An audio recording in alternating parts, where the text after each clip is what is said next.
Hey there, Black Belt Club Level 1 and 2 students. Alrighty, I have a class for you guys today. We are going to be working on some different sparring moves, okay? Different, some techniques and ideas that you could use in sparring, okay? Let's get started about in.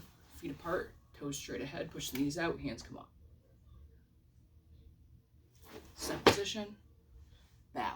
Very good. Alrighty, let's get started.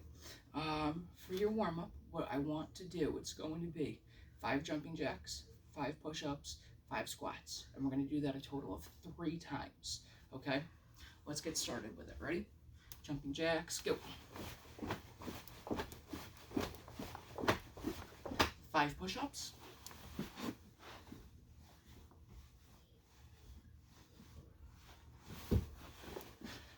5 squats. Ready? Go.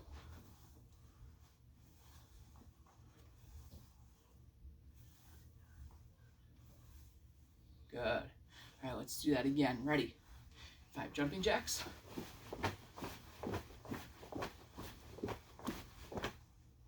5 push-ups.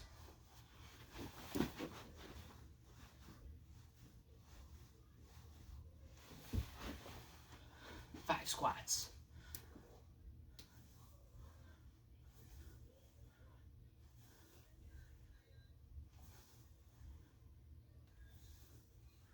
Good. You guys ready? We're going to go through one more time. 5 jumping jacks.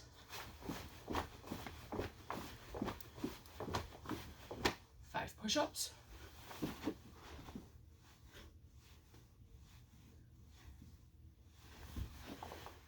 5 squats. Ready? Go.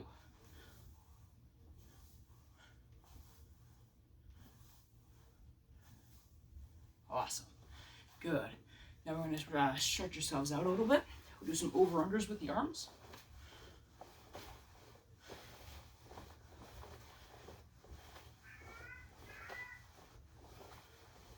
Do some twists.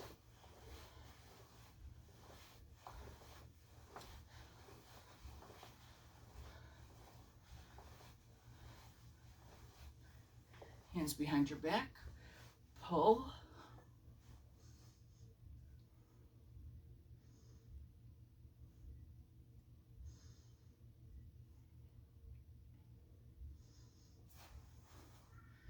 Good.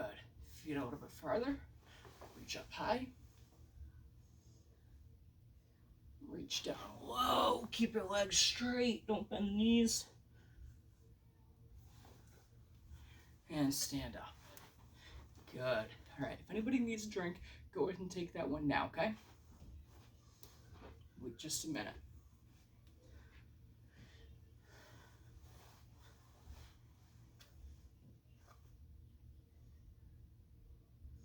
All right, we're going to get back into it. So before we get into sparring techniques, I want to do a quick review of your self-defense techniques, okay? Now we have 2 levels of Black Belt Club Level 1, Black Belt Club Level 2, okay? This one's going to be Black Belt Club Level 1's technique. Now Level 2 students, you can do this and learn this technique, that's fine. Level 1 students, when we do Level 2's technique, you can learn that and follow that if you want. If not, just skip ahead a little bit and then we'll get on to your technique, or skip this one and we'll go to your technique, and then we'll be doing sparring combinations together. So we're going to get started with shooting hammer.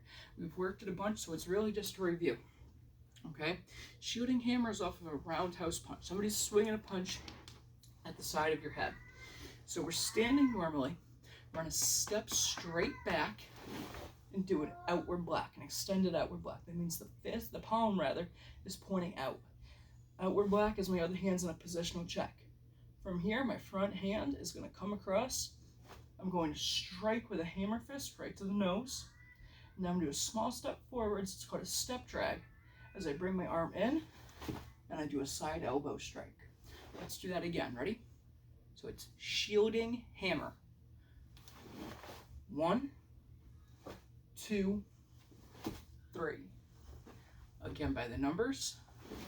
1, 2, 3. Good. Again, ready? 1, 2, 3. Good. Now I'm going to turn around and do it like you were following me doing it in class. Ready? shielding hammer, stepping back, 1, 2, 3, again, 1, 2, 3, once more, shielding hammer, 1, 2, 3. All right, now when I call go, we're gonna put this together, okay? All shielding hammer. Ready, go. Again, ready, go. One more time, shielding hammer, go. Good, excellent. Now we're gonna move on to level 2's technique. That technique is raining claw. Raining claw is off of an uppercut punch. So that's somebody coming from down low and punching up high. Now that could hit either to the belly or that could hit to the chin. Both are bad places to get hit. We don't want to get hit at all. Okay? So we're going to do this one together. Follow me. Just the hands actually to start. All right? I want you to use this hand. We call it, it's a diagonal inward block. It's also called a hinging inward block. Okay? So we have regular inward block, which is here.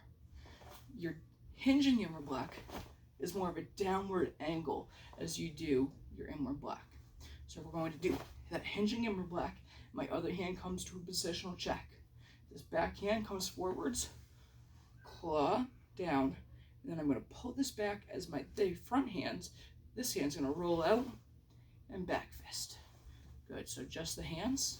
1, 2, 3. I forgot to do a positional check there. It's my bad. 1, 2, 3. Once more. Ready? 1, 2, 3. Fantastic. Now we're going to have the stance. When I say go, we're going to step back and do this leg back. Guard stance with my hinging inward block. That's going to be go. Ready? Go. Backhand. I'm going to pivot to that forward bow, so knot of the belt points forwards as I do a downward claw. Then I'm going to rip this down, pivot back to my guard stance as I do a back fist strike. So by the numbers. Ready? 1, 2, 3. Again, ready? 1, 2, 3. Once more. Ready? 1, 2, 3. Good. Now I'm going to face this way. You guys can follow me like we would in class. 1, 2, 3. 1, 2, 3. One more time. 1, 2, 3. Excellent. All right. Now I'm going to face the front. When I call go, we're going to put it all together. Ready? Raining claw. Go. Again. Ready? Go. Once more. Raining claw. Go. Very good. So that was Black Belt Club Level 2's technique, Raining Claw. So we did Level 1's technique, Shielding Hammer, and then we just did Level 2's technique, Raining Claw. Now we're going to move on to some different ideas when it comes to sparring, okay? Now, the idea that I want to work on is not your techniques. Both classes are working on different sparring techniques. This is more of an idea for sparring, an idea of movement when we spar. Now, a lot of people, when they spar, they have a tendency to move in two directions, okay? And that's straight forwards, straight backwards. That can work, but you're losing opportunities to be able to get off of an attack that somebody's thrown to you and then to re-engage or strike. You're losing a lot of opportunities by only moving in two directions, okay? And I don't want to move straight sideways, because if they're right in front of me and then I move over to the side straight, well, now I've just distanced myself from them. So now I've set myself up to not be able to engage effectively. So what I want to move to is the corners, okay? I'm going to face right at the camera right now. I want you guys to imagine that I'm standing in the center of a clock. I'm right in the center of a clock. You guys, the camera right in front of me is 12 o'clock. So I want to move this direction, this direction. So if this is 12, that's like 1:30. That's like 11 or 10:30, okay? Now all that we're going to do to start, just to kind of get used to moving like that, is we're going to stand naturally, all right? And we're going to step. Okay, so we're going to go to that corner first. Ready? Just step and back. Good. Now we're going to go to that corner. Ready? Step and back. Good. Step. Step. Good. Now, what I want you guys to do, oh, my cat made an appearance. What I want you guys to do is you're going to step, and we're going to alternate that going back and forth. Ready? And moving to the corners. Not straight and not straight to the sides, to the corners. Go.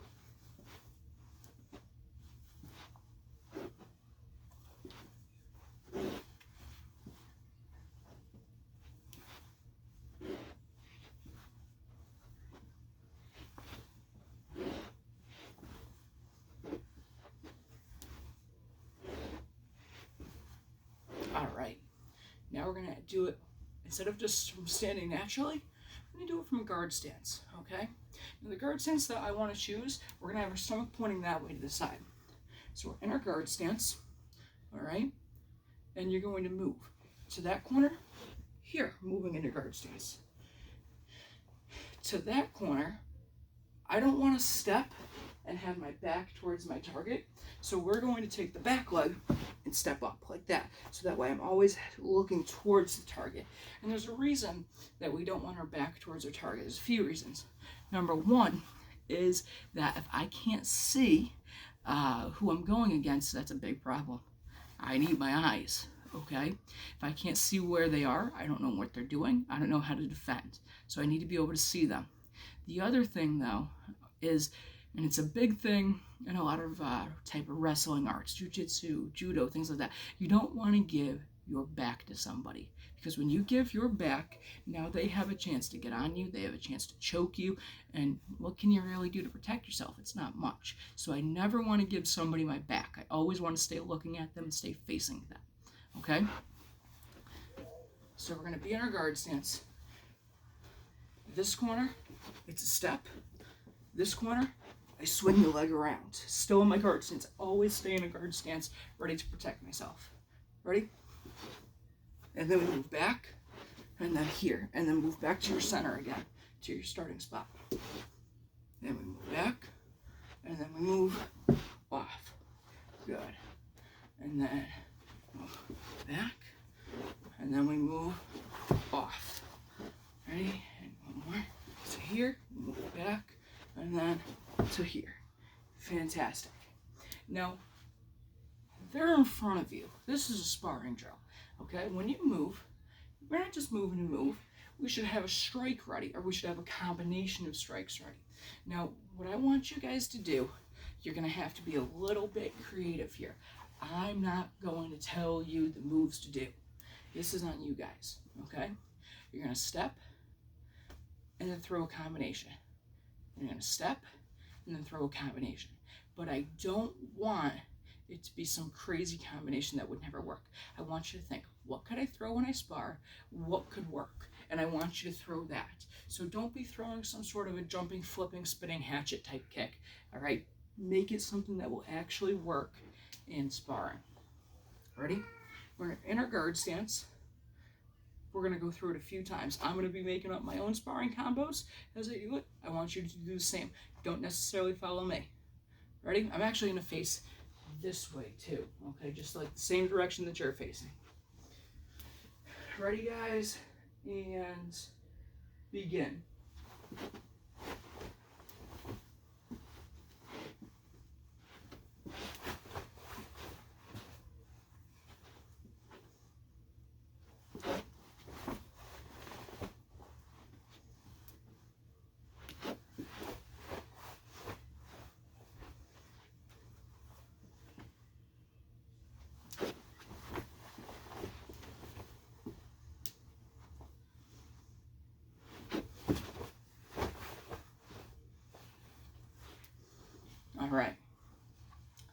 that's a drill that you guys can do more. I only did it a few times. You could pause this and keep doing that, and I recommend that you guys do that. We're going to do one more drill now, okay? Now this is not so much a drill, but more of a skill that I want you to work on. And this drill will help to improve this skill. And that's the ability to have a good rechamber and to be able to throw multiple kicks without putting your foot down, okay? Now, you might think that, oh, that's really flashy and that wouldn't work in a sparring thing. Somebody could grab the leg. Why would I throw multiple kicks without putting my foot down? Trust me, it works. It's important, okay? A side kick can be a strong kick. Sometimes you're covering, somebody's got their arm covering and you hit their arm, okay? Or you need to fire off another kick really quick, and it makes more sense to throw it with your foot up rather than kick down to save time, okay? So what we're going to work on is this a side kick, but a double side kick, all right? So I'm looking that way. I need to pick my leg up, pivot my back foot. I kick one, I rechamber, and I keep the heel pointing at my target. Then I fire off two, okay? So when we do that all together, it should be 1, 2. Now, a way that we can practice this to start, if you're a little bit newer or kicking is not your strong suit, is using the wall, okay? So when I do that, I put my hand on the wall. This is just my balance. I pick up this leg, I pivot this foot. By pivot, I mean the toes point behind me.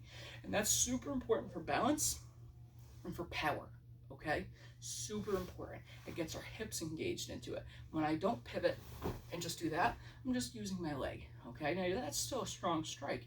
Your legs have a lot of muscle to it, but would you rather hit with just your leg or the power of your whole body? I think we all would want to hit with the power of our full body, okay? So we pivot that foot. My foot stays on the ground, I pivot, and this leg comes up, okay? And now you can practice this with a single kick, or you can go right into the double. I'm going to show the double. And always keep your hand up because we want to build good habits. So we kick, I rechamber, heel is pointing at my target, then I kick again, okay? And you practice that until you've got that really good. And then you step away from the wall. And you try it without, okay? And then you do it from an actual guard stance. So instead of just standing like this, you're here. Practice that. That is a great skill to have. Another fun way that you can practice this is just seeing how many kicks you can do without putting your foot down. Now that doesn't really have a great value for sparring, being able to throw 100 kicks without putting your foot down. But again, it develops the ability to throw 1, 2, maybe even 3 kicks really, really well. So for that, your leg is up, heel is pointing straight, and you're just seeing how many side kicks you can throw without putting your foot down. And I want you to try that. See how many you can do, okay? Try to build it up to get to a lot. I know that my max, this is a long time ago, so I'm gonna have to try it again and see how I do. But my max for front leg kicks without putting my foot down was over 100 at one point, okay? See if you can get to over 100. We're doing a side kick with this. You could do it with a roundhouse kick too. Work the side kick, but once you get really good at the side kick, do that same drill with the front leg roundhouse kick, okay? Or do the same drill with a front leg hook kick if you want a real challenge. You could do this drill with a lot of different kicks, and I recommend that you do that. The more that you practice, the higher level you're going to be. So we worked on some sparring ideas. I gave you a couple drills to help some really important skills with kicking. And then we worked our self-defense techniques. Level 1 is shielding hammer. Level 2 is raining claw. If you guys have any questions, let me know, okay? Let's bow out. Go to step position. Bring it up. And bow. Have a great day, everybody.